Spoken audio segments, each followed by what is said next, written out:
Here today. I'd like to start with an acknowledgement of the Wiradjuri, Ngunnawal, Gundungurra, and Biripi peoples of Australia, who are the traditional owners and custodians of the lands on which the Charles Sturt University campuses are located, and pay respect to their elders past and present and those emerging future elders.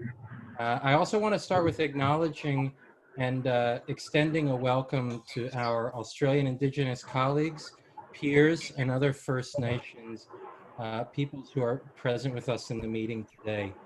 I did want to start with a welcome to Uncle Ken Jones, who is a Boandic man and elder, and I thought, because I'm going to talk a little bit about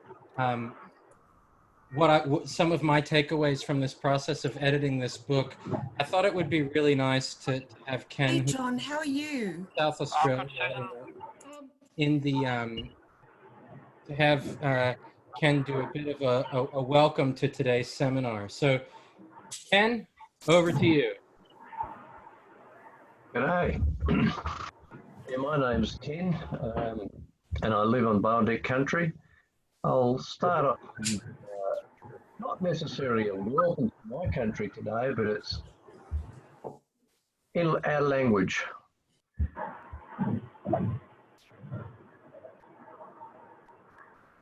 So we say, Wimmerni Nurpa.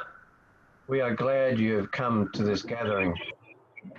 Like a marapina, like a corroboree. It's a gathering or a coming together for a workshop or a presentation. And we're all on country somewhere. And probably one of the most oldest cultures on the planet, the Boandic people have been here for as long as we know. It's with that respect that wherever we may be on the planet, all people need to recognise and love their mother. When we talk about that, we're referring to our mother is where we are living and being nurtured by the sun or the warm earth, the cool ocean currents. So we need to geographically look at what we can do to enjoy our visit to the planet. The human species is one of those who may be quite privileged to look at immortality, and that's how we strive to hand on our wonderful life's knowledge from one part of our culture to our grandchildren or our children. My title as a Boandic elder and as an uncle is debatable as to why we are called uncles or aunties, and it's pretty well because children don't always gain early respect for their parents. So discipline and knowledge is often handed down from grandparents, particularly in hunter-gatherer situations where knowledge is imparted and remembered and nurtured. So as an uncle, we're expected as a community chore to inflict some discipline. That means a line in the sand, as simple as that. We'd hope that our people and ourselves won't overstep our mark. In that process, we celebrate our spirituality. We share that knowledge of the warm sunshine, or it could be a cool sea breeze. It's the loveliness of our country and a great privilege to live, even in this day and age of doom and gloom and virus and all this stuff that's going against our freedom. Remembering that Aboriginal people or Australian blackfellas like we are, we've had to suffer this stuff for at least 200 years.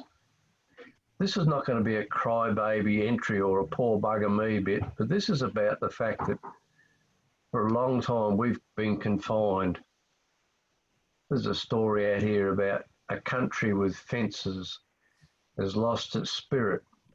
It didn't mean much to the mainstream society until recently, when all of a sudden we have borders and guns and police and we can't move around. So, but come on, let's make the best of it. Let's be friendly to our neighbours and do what we can. You might take a bowl of soup around if somebody's sick or if they're suffering mentally. And this is where we are with our occupation now, is trying to help our fellow man and our people. I've been a fisherman all my life. I come from 4 generations, maybe 5 of fishermen. I still go fishing. I don't know whether we actually need to catch the fish, but as long as we get out and about and walk on the beach or feel that gentle lap of water around our ankles, smell the seaweed, listen to the roar of the surf, even when we lay down in bed at home, wherever you may be, enjoy your environment, celebrate your spirituality, your country. And I think one of my most favourite jobs is to instill and enjoy, foster friends and family, because they are the ones that will get you through it. They are the ones that we help. Discussion, doing, ceremony. Over to you, Will, and looking forward to what we can learn today. Over and out. Thank you so much, Uncle Ken.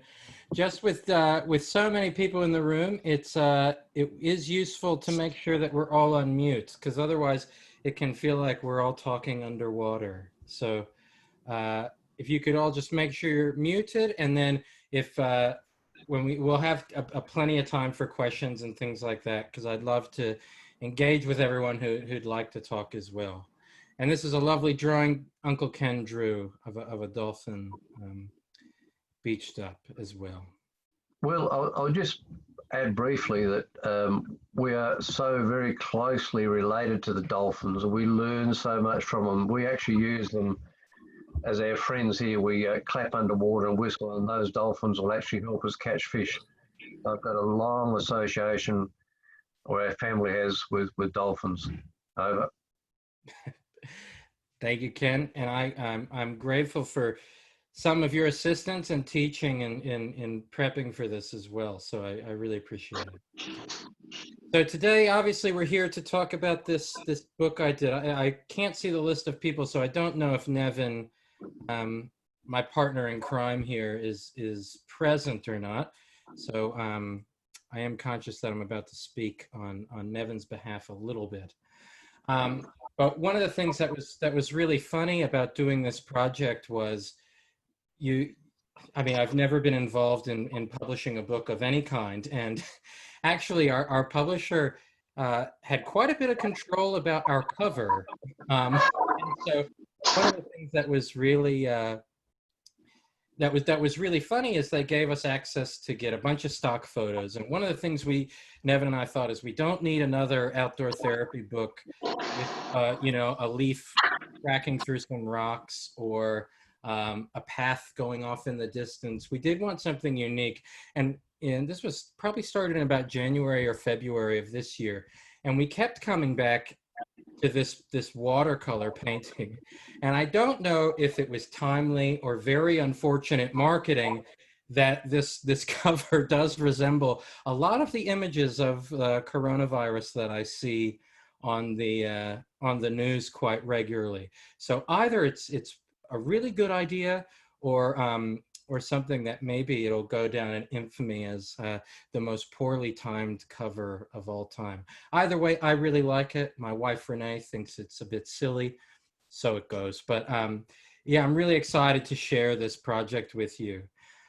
I feel really fortunate to call Nevin Harper a good friend. He's an associate professor at University of Victoria in British Columbia, Canada. And thank you, Rob. I do love the chat. I'm just going to open that. And one of the things I forgot to say is when we acknowledge country, I think it's really nice that I know people are calling in not from places where our universities are located. And I'm calling in from Ghana country here in Adelaide region. And if you'd like in the chat box to say where you're calling in from and the traditional custodians of that land, that would be nice as well, to acknowledge the countries you're residing on as well. So I feel really fortunate that Nevin invited me into this project. In fact, like all my best ideas, I reached out to Nevin uh, a few years ago, and I said, Nevin, would you like to contribute a chapter to an edited book? And he kind of said, yeah. And like all my best ideas, that disappeared, and that idea didn't get followed through on. And then a few years later, Nevin came to me and said, let's do this together, which I was really excited about this idea. For those that don't know, in 2019, Nevin, along with two of his colleagues, Catherine Rose and David Siegel, they had this book published about nature-based therapy, which I think was, for the outdoor therapies, was a really great step in the right direction. They really presented a model for this work, and what made it really unique is they presented a way to do outdoor therapy work in what they referred to as nearby nature. We don't often have to go, a 5-hour drive into the serious the outback or the bush to bring nature into our counseling or therapy practice. But I met Nevin because I came across this 2010 article, A Future Paradigm or False Idol, a cautionary tale of evidence-based practice for adventure, education, and therapy. And for those that know me and or have seen me present, this thing was so right up my alley. And what Nevin was describing, I don't expect anyone to read the abstract, but yeah, I love his assertive writing. And he wrote, I suggest that evidence-based practice ideology guided by political and economic forces may be detrimental to the development of a long-term, multifaceted, and meaningful research agenda. And basically what was happening is actually at the same time, Nevin and I, living in different parts of the world, were coming across the same literature, which was, we have this issue in the big picture field of psychotherapy that this paradigm of evidence-based practice is influencing our work in ways that might not be very useful. And so what's quite funny is Nevin was actually referencing some of the researchers who were talking about this idea of the dodo bird and the dodo bird's verdict. So bear with me for a second. But in the 1930s, there was a psychologist, Saul Rosenzweig, who said, we've got an issue here in all these different therapies we're creating. And to put that in perspective, there was probably like 10 or 15 different types of therapy. Most people were simply just behaviorists. And he said, actually, when we're looking at these outcomes, there's no difference from that type of therapy to the next. And so he cited Lewis Carroll's Alice's Adventures in Wonderland, where in the story there was a race, and all the animals asked the dodo bird who had won, and he said, all were deserving of prizes. Everybody is a winner. And so this has become a bit of a tagline in psychotherapy research, that all the different therapies, we tend to create these turf battles and argue which one is best, things like this. But in what's really emerged from this is that they're all winners, they're all different. And though Nevin and I had traveled around and been to conferences talking about this, that we need to figure out a future research agenda for adventure therapy in particular, we decided, let's actually do this study and sort of put our money where our mouth is. So we conducted we did this review of comparison trials. And what we found is, yes, of the available research, taking therapy outside or implementing adventurous components to your work did not hurt outcomes at all. In fact, it was on par with everything else. Unfortunately, this paper has sometimes been taken by health insurance companies, specifically in the United States, to say, well, this hurts the credibility of the adventure therapies, when really what we were saying is, no, it's just on par, and choosing one therapy over the next tends to be a misguided notion and sort of, but this is how we tend to fund, this is how different therapies get different levels of funding. Now, the only reason I bring up this story about my time with Nevin is that my best advice to all academics is be very careful with the titles you use on your papers, because now, according to my, my university's research fingerprint, I am the bird specialist, that I am now the researcher of yeah, of birds, of medicine and life science, when just because of that term in our title, which is a quite funny different side effect of this. So this is where my great friend and colleague Graham Pringle decided to label my new name as Mr. Will Dodo-Bud. So if you ever have a question of how to say or pronounce my name, just remember the Dodo Bird's verdict, and you can call me Dodo-Bud if you'd like. And in fact, in an ice hockey game, someone thought he was going to make fun of me, and he called me Dodo-Bud. And I said, that is like the most wonderful compliment I've ever received. But just a bit about me for those that don't know is I am a social worker. I come from the United States. I grew up in Washington, D.C., and I came to Australia in about 2009. And I'm just about done with my never-ending story PhD. One more final chapter to read, and we can put this baby to rest. But I started my practice as in 2005 as a wilderness guide. Basically, what I was doing was I was someone who was living with adolescents in wilderness areas, if you will, and I loved this work. Unfortunately, I was making very little money despite spending 6 months a year in the outdoors on expeditions.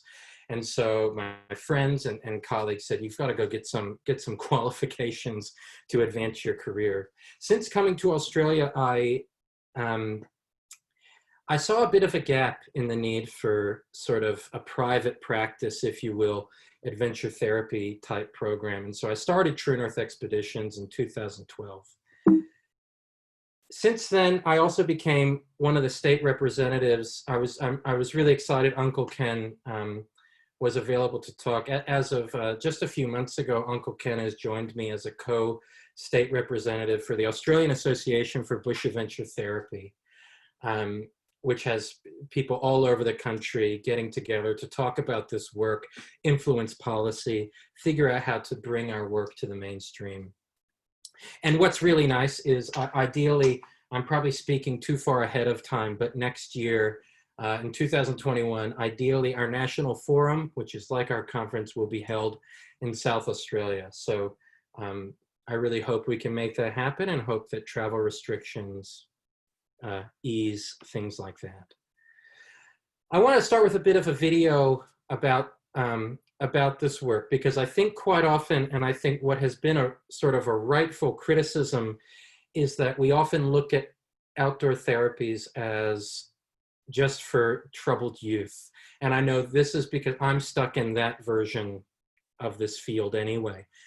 But this work is actually used quite often and is incredibly diverse. So I want to share this video with you, which I really like. I came across this video from my friend Tanya in India, and I thought this would be kind of a lovely introduction to see some of the potential of this work. So if someone in the chat box could just shoot me a thumbs up that they can hear this, that would be very nice. हल्के से मारो बस बस बस मुझे लगता नहीं है कि ये राइड कंप्लीट करने देगा. Thank you, Rob. Once this is loosed, the frame is gone. What will you do if it doesn't work? Don't know. We'll think about it when it comes to it. Ready? Hold on.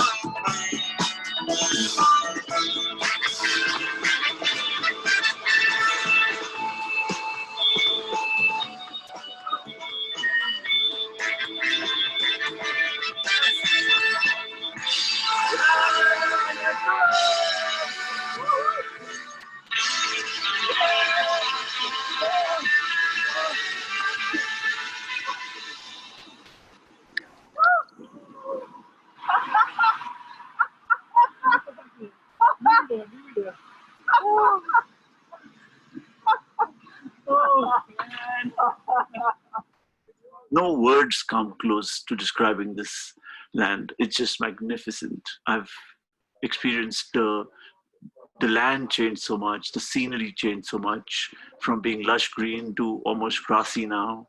When you say lush green, how do you know it's lush green? Well, you smell the grass. Not that grass. That grass, yeah, grass. You want your teacher to? Ulta? Yeah. अरे ऐसा उल्टा नहीं वैसा उल्टा है पूरा rolling. Inside out. Inside out. This is again ulta. This is again ulta. Don't. Oh yeah. Yes. Ninka other wala ulta. They feel like blind people really need help, man. Ulta 1, ulta 2. Blind people really need help. It's difficult as a blind man to describe what I see. There's a line from The Little Prince that says, "What is essential is invisible to the eye." In August 2016, Divyanshu and Gagan attempted to cycle from Manali to Khardungla in India, a distance of over 500 kilometers on one of the highest altitude roads in the world, with 5 mountain passes to be climbed where oxygen can get as low as 50% of that at sea level. Now you need a certain level of fitness to pull this off, but then hundreds of cyclists do this every year. Just that, until now, not a single blind person amongst the millions who live in India had ever tried this. And that's exactly what Divyanshu has been trying to change. It's a personal journey. Of course, the larger goal is to get people with disability to mix with the mainstream, do stuff together as equals, push beyond their own limits that the society has imposed on them, where they're told they can't do this and this is impossible. Almost everybody I talked to before this said it was impossible thing to do. It was not possible. What really helped was I believed in myself. There will be times in life when there will be no road for you to travel, and you have to make your own road. But if you want it bad enough, stick it out. If you want it bad enough, it's worth putting every last bit of effort into it.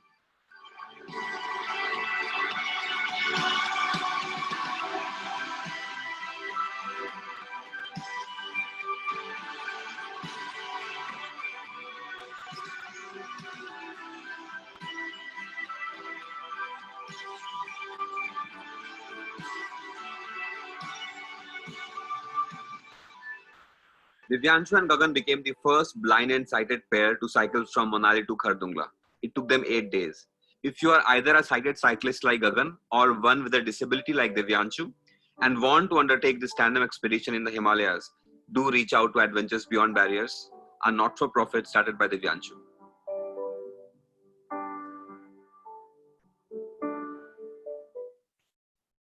So being, if you're in Australia at the moment, it's about 3:30 or 4 o'clock on a hump day. If you are calling in Europe, I know I saw life in there in Norway. It's early in the morning. If you're a wild person and you woke up in the, if you're in the North America side, it's past midnight surely, or at least approaching there. So I did want to show that video to kind of really showcase that this field is incredibly diverse. And one of the most amazing things about this project was really learning from everything that all the different authors of the chapters contributed, which was an incredible group of people. I know that Life is in here. I haven't seen the rest of the list as well, but Life is in the middle row all the way to the right, just to throw him under the bus. But it's such a, it's such an incredible experience to start reading all these contributions from an international group of scholars and to learn all these different perspectives and approaches. And I'm someone I feel like quite a confident wilderness or adventure therapist. And then there were things I was reading with Nevin while we were editing this this project and going, oh, that's pretty incredible. For instance, in the middle of the top row is Luc Peters from Belgium, and to he's got the backpack on, and to the right is Martin Ringer, who he comes and goes from New Zealand, Australia, France, he's all over the place. But they wrote a section in chapter 2 about considering how we name different activities when we do them. So when we're facilitating an experiential activity, if we're on a ropes course or things like this, how do we name our activities? And at first I thought, oh gosh, we're going to put people to sleep in chapter 2, talking about how to title your activities. But the example they used was a trust fall. And so their argument was, when we label something a trust fall, we've actually already told our therapy participant or the client or the person we're working with what they should expect from this activity. So in that case, they can be prepared. Okay, I'm prepared to learn how to trust people. And that can sort of diminish the real experiential activity that they're taking part in. So it's little things like that throughout this whole project that I took away these ideas of how to name activities, psychological first aid, indigenous land use pedagogies, as we'll talk about today, things like this. So it is really a project where I know that Nevin and I get to put our name on the front cover, but in essence, we had very little to do with it besides sort of feeling like a case manager and making sure everything was going and heading in the right direction. So our mission, I don't expect you all to read this, of course, was that, as I said earlier, there can be turf battles in our fields. And I know I attended an International Adventure Therapy Conference in Denver, which is basically ground zero in the United States for outdoor adventure. And it was attended by not many people. I didn't notice many of my wilderness therapy colleagues attending, and maybe that's because it was called an adventure therapy conference. A lot of times we have occupational therapists who do a lot of outdoor work with different clientele, and they don't often feel the ability to come engage in our work. So what tends to happen is we have all of these tiny groups of different modalities, from adventure-based therapy, nature-based therapy, the eco-psychological perspectives, and we wanted to try and find a way to bring them all together in one thing, which was that what was the commonality? They all tended to work in the outdoors. Now, of course, animal-assisted therapy, I have colleagues who have therapy dogs in their counseling office. Of course, some of these things happen indoors. Just like adventure therapy, a lot of people take people to a climbing gym or do different activities in a school setting. We really wanted to focus on how can we bring these different outdoor therapies together to kind of look at what's the big picture going on in our field.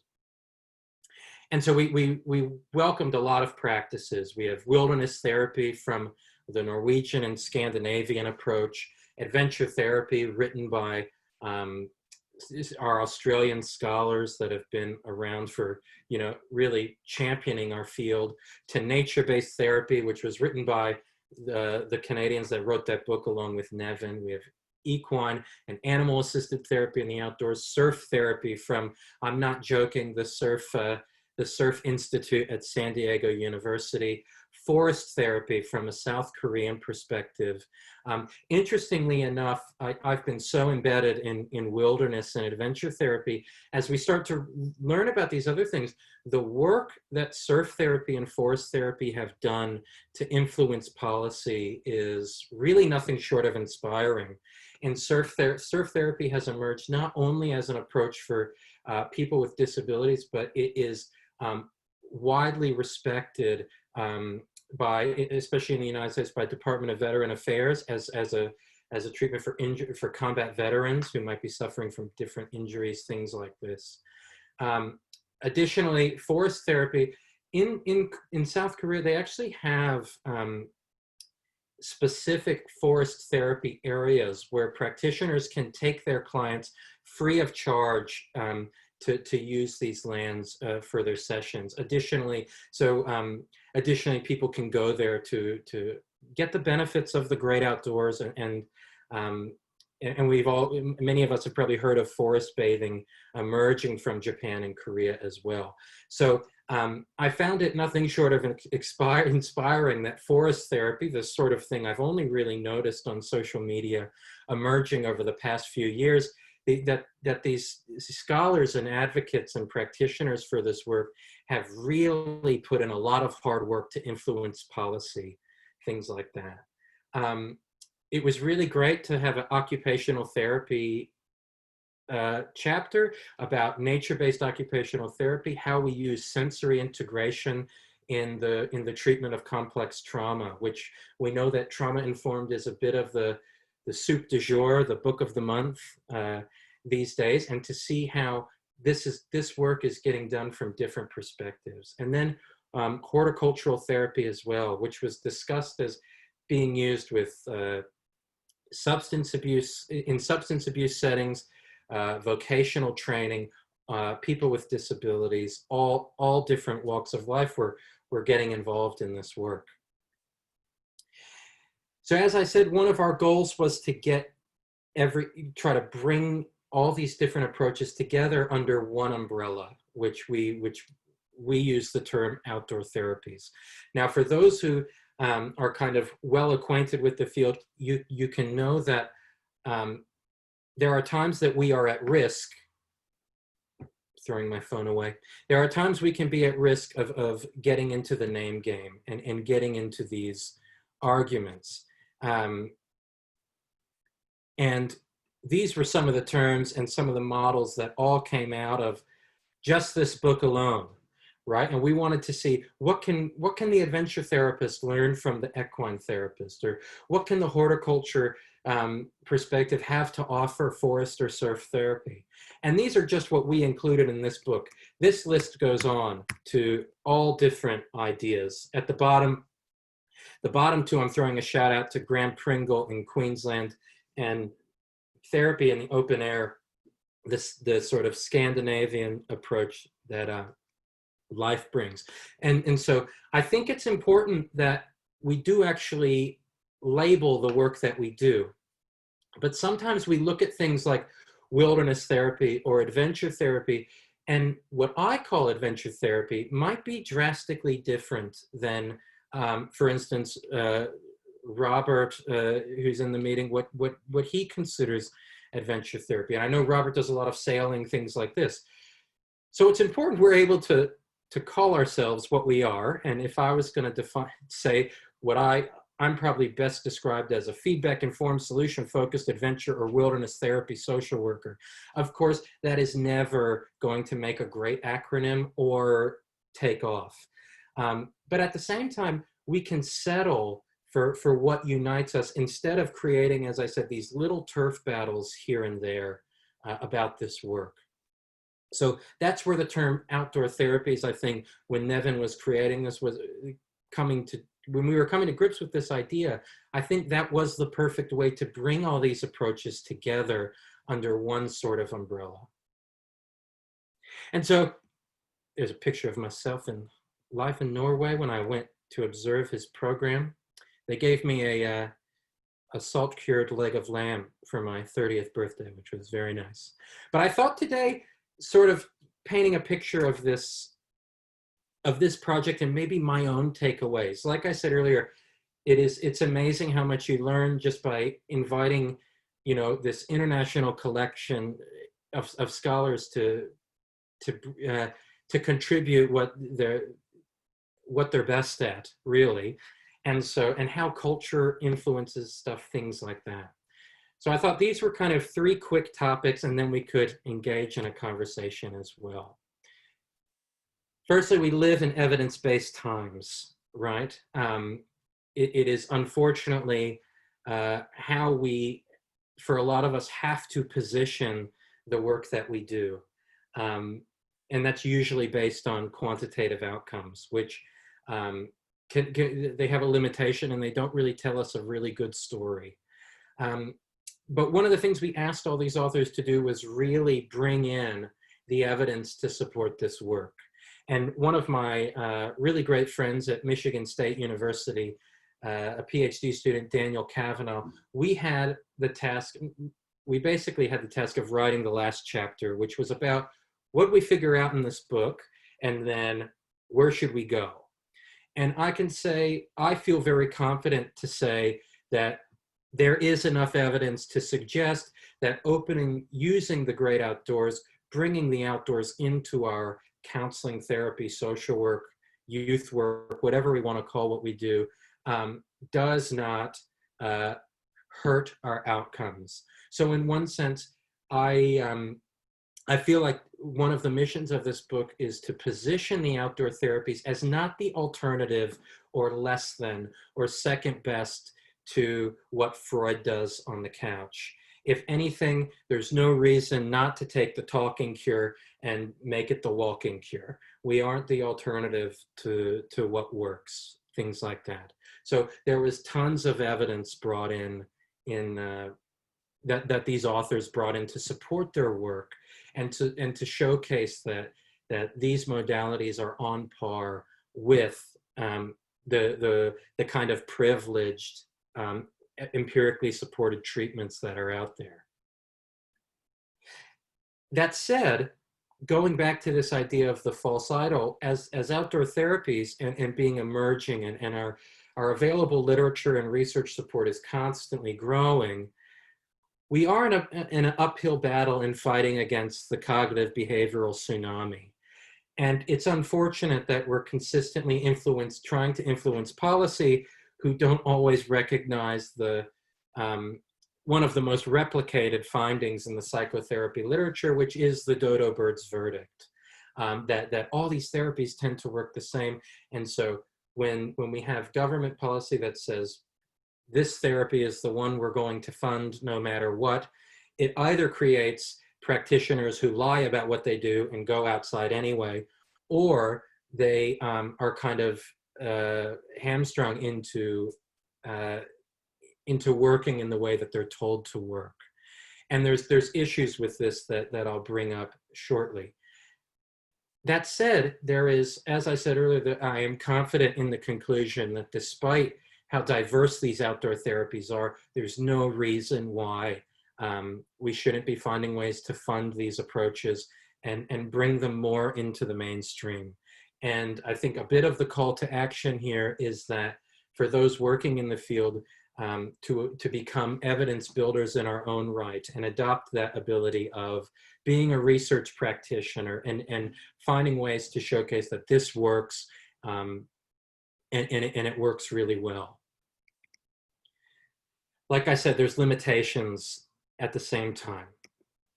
If we focus solely on the outdoor therapy, we lose the person with the most at stake, which is those we intend to serve, the communities we intend to advocate for, things like this. So one question we can struggle to answer is what works and for whom. Additionally, we can settle sometimes for sort of very simplistic anecdotal arguments, like the idea that nature is healing. And one of the concerns with this notion is the slippery slope from being careful to careless. That, for instance, my program runs expeditions on the driest state on the driest continent with the biggest collection of deadly animals. The idea that nature is healing and sticking with this as a blanket statement for the reason we operate in the outdoors is sort of a careless notion in my view. That nature can be scary, it can be traumatizing, people can feel, they can be triggered in all different ways if we don't make sure that we take in their perspective and privilege the client's perspective of what's going on. So we have to continue figuring out how this stuff works and what is the outdoor role in all of this work. Additionally, we don't really have a lot of literature that focuses on what do we do when clients aren't progressing in our care. We have adventure therapy articles that show that deterioration rates in one study, which is a client based on a quantitative measure demonstrating that they're getting worse from when they came into our care, that had a deterioration rate of about 18%, which sounds like a lot, but at the same time, that's pretty average for psychotherapy literature inside and things like that.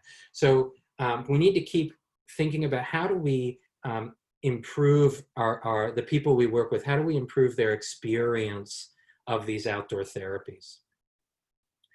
Additionally, we know that, the therapeutic relationship has over 1,000, something like over 1,100 different studies to show how important this relationship is to outcomes. This is this is a limitation to our research. We often say we need to develop strong therapeutic relationships, but in the outdoor setting, when it comes to being someone that has to monitor safety, make sure people feel cared for, that they're not cold, wet, hungry, and then also that this has some sort of therapeutic value to those we work with is really important. And I think also another thing is dose effect. How much nature? How much nature is not enough? How much is too much? Things like this, we have to look at dose effect, which is a limitation in psychotherapy literature, kind of on the couch as well. So it's important that we keep being critical of our field and of our work, and keep asking these questions that we can't. One of the limitations of best practice is that we think we have the best. And what that means is, I'm going to get into language and why language is important, but what that means is, how do you get better than best? That's really tricky to do. So we've got to keep using the available evidence to focus on all of us getting better, and improving the experiences for those we work with in these outdoor settings. So one of the things, as you get towards the end of this book, we invited Denise Mitten, who is I wish I knew Denise better, because I feel like I know her best through her literature, and she is an incredible scholar. In 1994, she has a book chapter that usually if you Google it, you can find the PDF, and it's about the ethical considerations of adventure therapy with women. And I know Susan and John are here, who are my PhD supervisors, and they know how much her work really wove throughout my study that I did. So, but one of the ideas of why we need to challenge language, she brings up this notion of comfort zone. And many of you who have done outdoor education work or have been on different expeditions, things like this, we bring up this idea that this stuff works, it gets people out of their comfort zone. There are some problematic assumptions with this. Firstly, we assume that those we're working with are comfortable. I know for me, a lot of times we think about, oh, we are removing people and putting them in this outdoor environment, and then they have to adapt to this wilderness, this wild landscape. I know for me, every time I've seen a new therapist, things like that, especially during my adolescence, I was pretty nervous and uncomfortable sitting in a stranger's office. So there's this kind of, additionally, if we bring in a trauma-informed lens, we know that a lot of people with complex trauma, really their baseline is not feeling too comfortable. Additionally, the other thing is that it brings in the assumption that our job as the outdoor therapy practitioner is to make people uncomfortable. And so that means let's get them uncomfortable as they hang from a harness, 3 stories off the ground. So it's important that we continue to challenge our language that we use in our work. And I personally believe that will only help us get better. And I really love what Denise wrote in the book here. She says, to ask a military veteran living with post-traumatic stress disorder, a youth living on the street, a person in prison, or even a high school student with anxiety to get out of their comfort zone may be disrespectful. And though well-intended, probably comes from a privileged place on the leader's part. The comfort zone concept is likely an artifact from the early days of outdoor and adventure education, when the thought was that young people were getting too soft and needed to toughen up. So these are some of the things that we sort of brought in and challenged with this book, if you will. Additionally, I did not, I'm just going to check my time. I didn't expect this to emerge in this book, but there is a theme and a thread that runs throughout about decolonization. And one of the things, as I said, our terminology matters. Quite often, when we describe where we take our therapy participants as the wilderness, this is something I really started to learn from my relationship with our Bush Adventure Therapy Association. This was a conscious decision to call our work Bush Adventure Therapy instead of wilderness therapy, because the idea of wilderness is that we are working in uninhabited lands. And in truth, most of the lands that we take, the people we work with, we are uninvited to those lands. So we can really spend a lot of work acknowledging where we're taking people. Additionally, terms like primitive survival skills. I know I've worked on programs where we used a lot of bow drilling in the United States, and we'd say, young people get better because we teach them primitive skills. And so that does a pretty big disservice to the indigenous people of those lands. So I think it is really important that we acknowledge that where we're going. And I think one of the chapters from Nick Claxton, who's a tribal leader in Canada, he talks a lot about a land use pedagogy and a ground up a perspective of going from the ground up in the way we work in the outdoors. Additionally, there can be some borrowed wisdom, which in a really nice wilderness therapy and outdoor education article was called, we can sometimes start to play indigenous, if you will. I know when I observed a program in the United States, we were burning sage,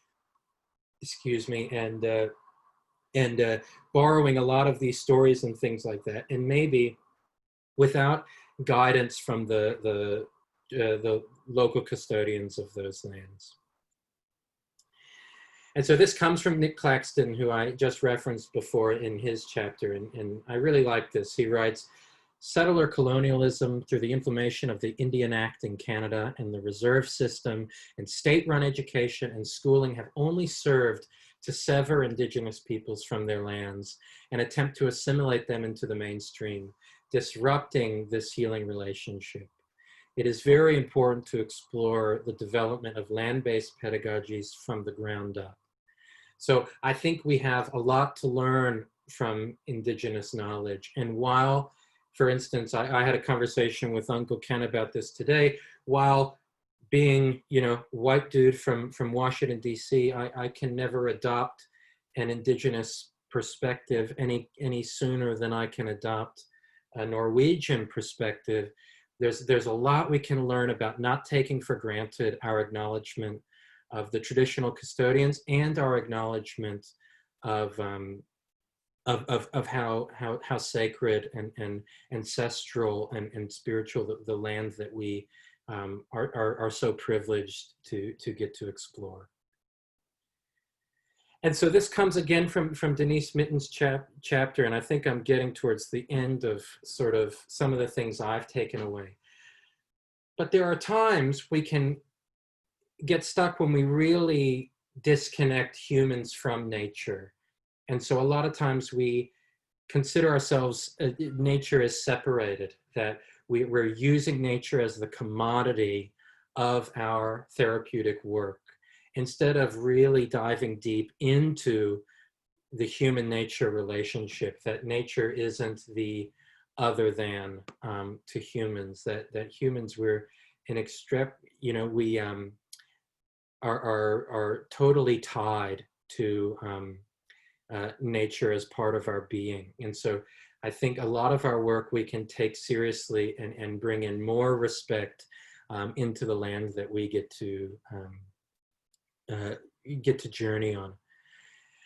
Finally, one of the things that seems to be missing, and I know I've had a lot of conversations with a lot of you that are here about client voice.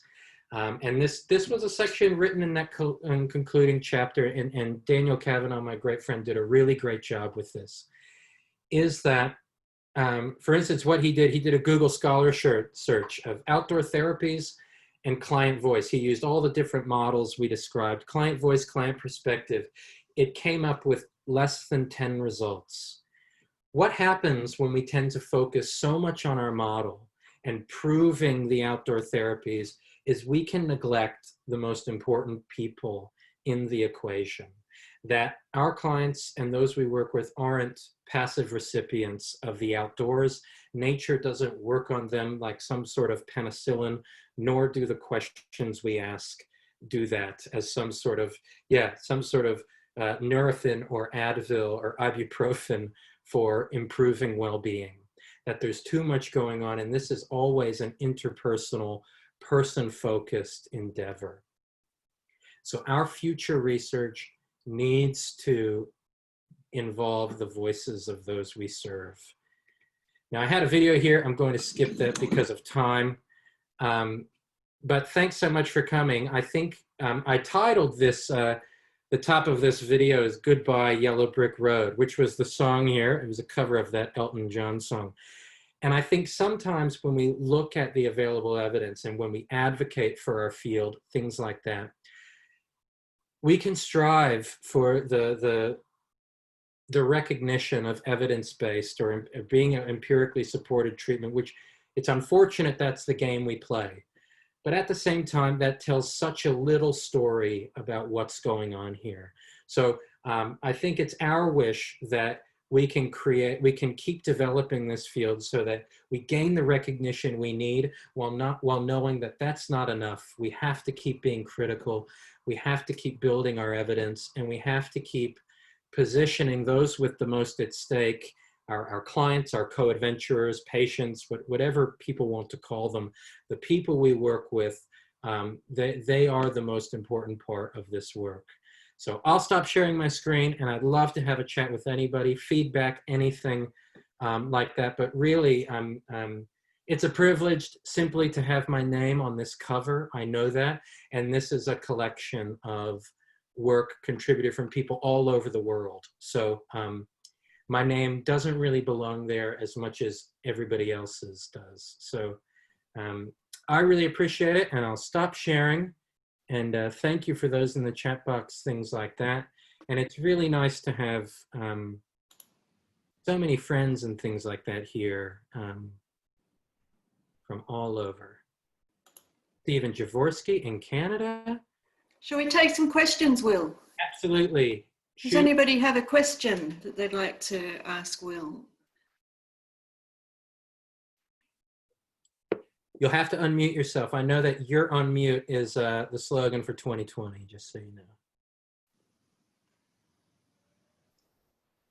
While Donna, others are thinking about the question, I just wanted to appreciate Will's presentation. It was excellent. I really enjoyed. And it is, on the one hand, very light subject, but on the other hand, it is also developed in a scholarly way, and it has a very critical perspective. So I very much appreciate, Will, your presentation and the book. I hope it does well.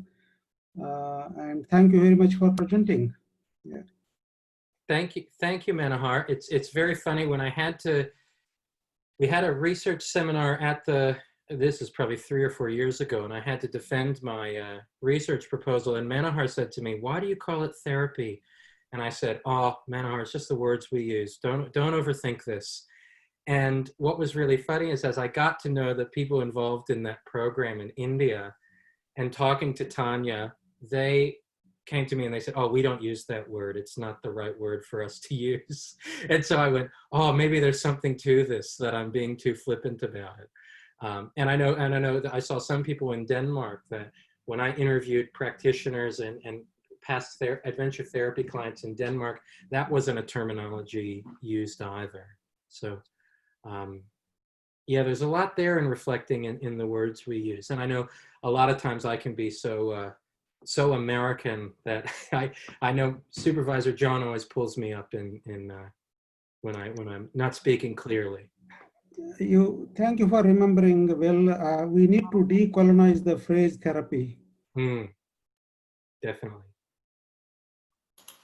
So, Will, I've been reading a book called Phosphorescence by Julia Beard, and she says that science is just catching up with what we already know about going outside, about communing with nature. about the benefits of exercise, of going in the ocean, things like that. Would you agree with that statement?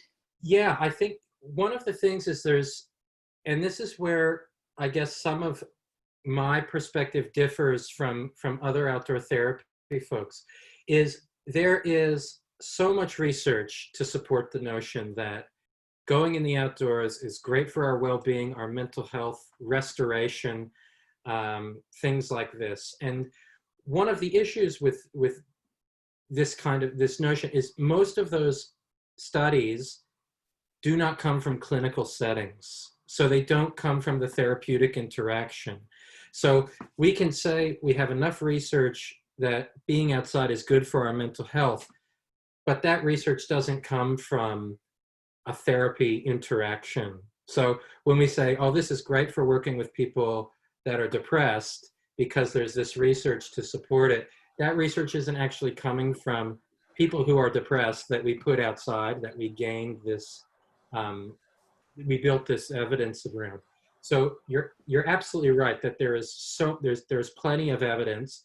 It's just about figuring out how we use that to inform our outdoor work and our practice, if we're working in that sort of intentional framework, things like that. Susan, yes? Will, that was just brilliant. Thank you so much for your insightful presentation. It's just been a pleasure to listen to you.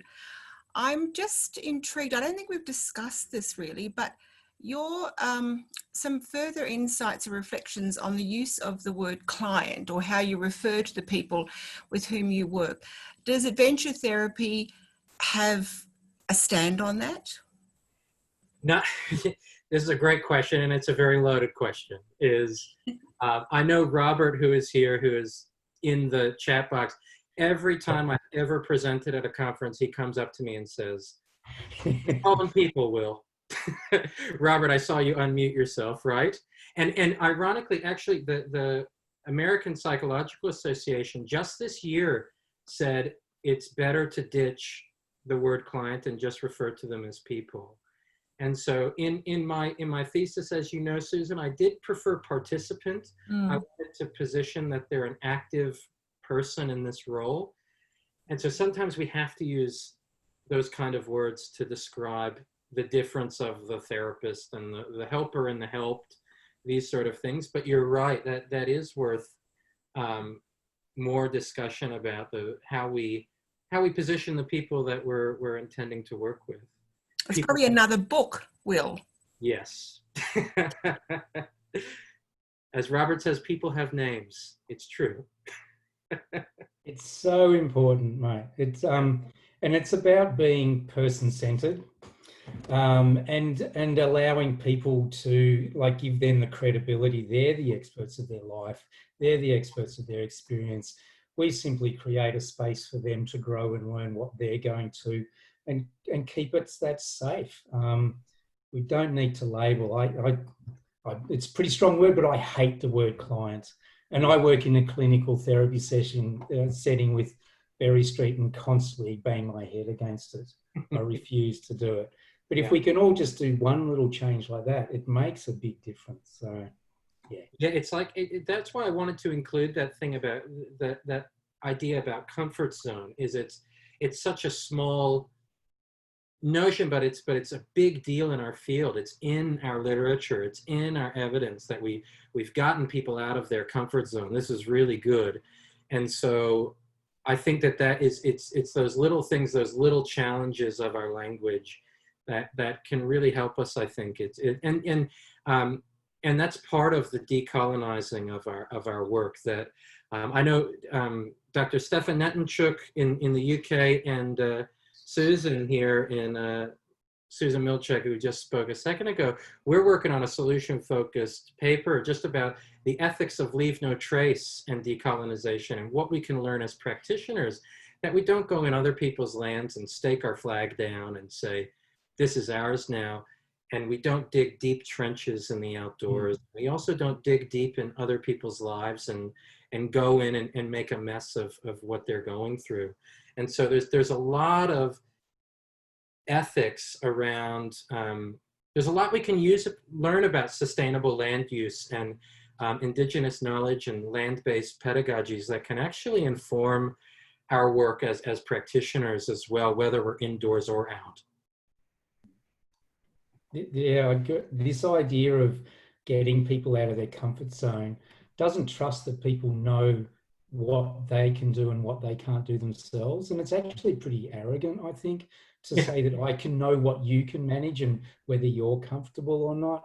So I back you 100%, mate. It's the less we can take on ourselves and think we're the experts. I don't even like the word expert, actually. But and the more we can give other people to and trust their knowledge of themselves, I think the better experience we'll all have as a group. Yeah. Yeah, absolutely. See you, Karen. Thanks for coming.